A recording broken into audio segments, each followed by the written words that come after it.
In pitching, you have a dilemma, especially when you're responding to an RFP. Your dilemma is the following. The lower the price that you propose to do the work, the higher the chance that you have of winning, but the lower your margin profitability is going to be. And then on the other hand, if you're a little bit too ambitious, the higher the price you suggest for the work, the more the profitability would be, but the lower the overall chance that you actually get the work at all. So what most law firms do when they respond to an RFP, they try to make a reasonable offer. And oh my goodness, that is a terminology which I really do hate. A reasonable offer quite often translates into a competitive offer, which means cheap, which means price competition, which is a disaster. I don't think you should do that. So what is the solution? Well, the solution that I've come up with is quite simple. You give them 3 price positions.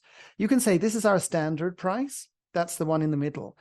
You can then say, however, we have this upsell, this wider scope with all the bells and whistles, something wonderful and more premium and more holistic, and that's going to cost more money.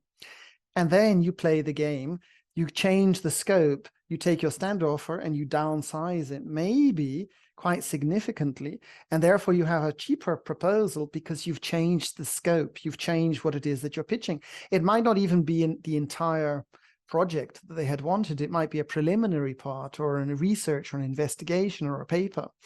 Now, what happens is when you have 5 law firms participating in a pitch, the other 4 have made 4 reasonable offers. And in that lottery, we, the 5th firm, we have 3. So we have 3 tickets from 7, which increases our chances to win. The client is more likely to do internal benchmarking between our 3 offers and to choose one of them than he is to choose some of the other standalone reasonable offers. If the client is very price conscious or greedy, let's say, if we want to be judgmental, there's more chance that they will go for our downsell because we undercut the others by changing the product itself.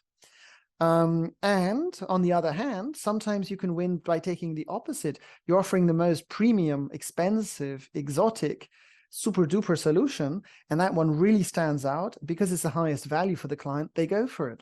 So when you're responding to an RFP, I wouldn't respond just with 1 price. I would recommend replying with 3 price positions. I wonder, what do you think about this? Would this be doable in practice?